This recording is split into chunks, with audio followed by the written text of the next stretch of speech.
Season of Discovery Phase 3 is here. Let's look at how we're going to be successful as a Restoration Druid, starting off with our stat priority. First of all, we're going to want spell healing. Now, some spells are going to scale with this a lot better than others, but overall, this is the number one most important stat we want to try and get on our gear. The second one is going to be MP5 or mana per 5 seconds. Quite simply put, this is going to be how much mana you're restoring every 5 seconds throughout the encounter. After that, it's going to be Intellect, which does also give you some mana, and it is actually going to increase your spell critical chance a little bit as well. Spirit is going to increase mana regen, not when in combat, but don't forget we do have our Innovate ability so that we can actually continue it, so it still is a useful stat for us. And last but not least is going to be Spell Critical Strike all on its own. Again, don't forget we are going to get some of this from Intellect anyway, but it is going to increase the chance of doing those big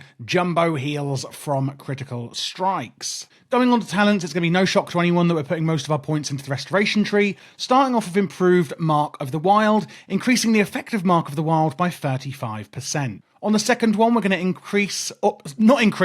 decrease the cast time of our Healing Touch by 0.5 seconds by putting 5 out of 5 into improved Healing Touch, and then 2 points going into Nature's Focus, giving us a 28% chance to avoid interruption. Shouldn't be too much of a big deal, but it does get us onto the next line down in the talents. 3 out of 5 going in Reflection, allowing 15% of mana regen to continue while casting. Again, this is where our Spirit is going to come in, which is really good. And then a really exciting one is actually Insect Swarm. The target is swarmed by insects, mini beasts, decreasing their chance to hit by 2% and causing 66 nature damage over 12 seconds. It is just something really easy that we can keep up on our target to do a little bit of, a little bit of this and that to help out on the DPS side and help out the entire raid as well. Reducing that chance to hit is going to reduce how much healing weight we may need to do. God, what a tongue twister.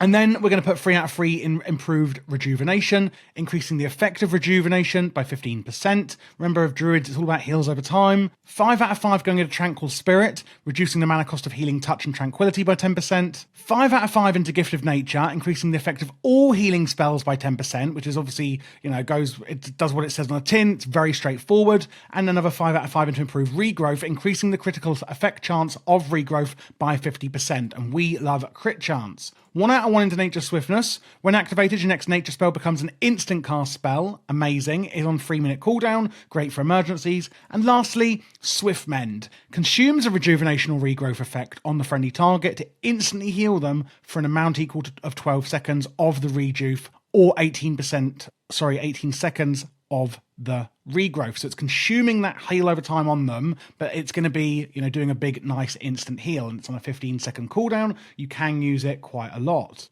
We've got 5 points left, and this is really important that you put it into Improved Wrath, reducing the cast time of your Wrath by 0.5 seconds. The reasoning behind that is because of the Fury of the Storm Rage rune, which we can put on our chest. This is going to reduce the mana cost of Wrath by 100%. Remember, we've just also reduced the casting time of it by 0.5 seconds. You've also got a 12% chance when you use it to make your next Healing Touch instant cast. Meaning, when that procs, we can go boom, Healing Touch, absolutely instant, and that is going to proc off of our Wraths, which are free. And when you aren't doing much healing and you do have some downtime, you can use Wrath to just get out a little bit extra DPS along with your Insect Swarm. On the gloves, of course, we're going for Wild Growth. It's an AoE or multi-target heal that we can use. The amount healed is applied quickly at first and slows down as Wild Growth reaches its full duration. On the pants, it's going to be Life Bloom. Reduces the global cooldown on your Rejuvenation and Life Bloom abilities by 0.5 seconds. Heals the target. When Life Bloom completes its duration or is dispelled, the target is then instantly healed.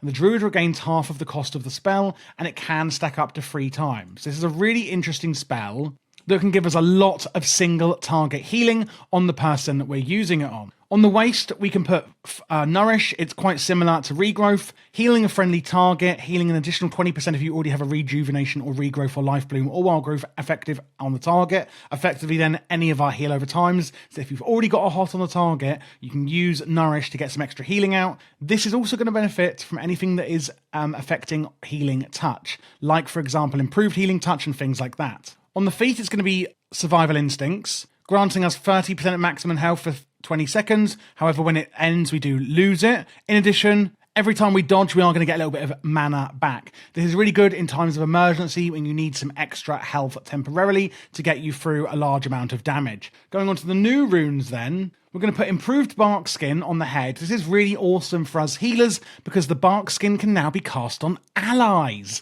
No longer penalises melee combat speed or spellcasting time and can be cast while shapeshifted. This is a really good way that we can put bark skin not just on ourselves but on our allies, and therefore it's an extra string to our bow in our healing repertoire. On the wrists then, we're finally getting one of my favourite spells, Efflorescence. Your Swiftmend now causes Efflorescence, healing all party members within 15 yards of the Swiftmend's target location every 2 seconds for 30 seconds. I'm so happy that we've got this. This is fantastic. And again, does what it says on the tin, very simple. But how is it all going to come together, and what are we actually going to use in our rotation as a Druid healer in Phase 3 of Season of Discovery? If we need emergency healing, you can use a regrowth. I prefer to use an instant healing touch when triggered by a raft to get the free healing touch. Don't forget, if you've got your nourish, if there is already hots on the target, you can use that for some extra healing. Do be removing curses with remove curse and cure poison for poisons. Don't forget about that. It's very important as a healer.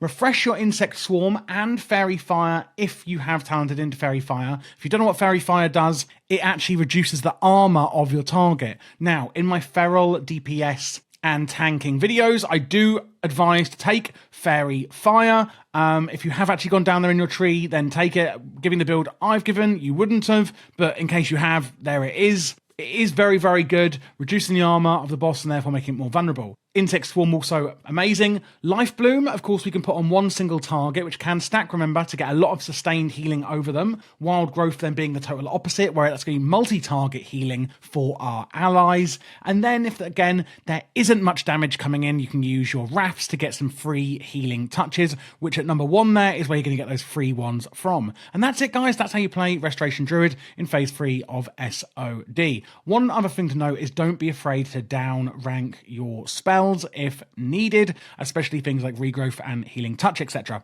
which can be a bit more inefficient than other spells. If you are looking for more support and have any questions, etc., feel free to join the Discord. We've got a really active and friendly community who a lot of people don't mind answering questions, etc. Or if you want to help other people, of course, feel free to join as well. And you can, of course, join my Patreon. Actually gets you an extra VIP channel in the Discord where I hang out a lot and answer questions, etc. You also get a lot of behind-the-scenes content, a blog post I put on my Patreon every now and then, and also all of my WoW UI using ElvUI and my WoW spreadsheets. If you're looking for other Phase 3 SoD guides, check them out here. You can see there's a current guides shelf on my YouTube channel, and basically that is all of the current guides for SoD. They're in there in class order. Thanks for watching, guys. I will see you in Azeroth for Phase 3.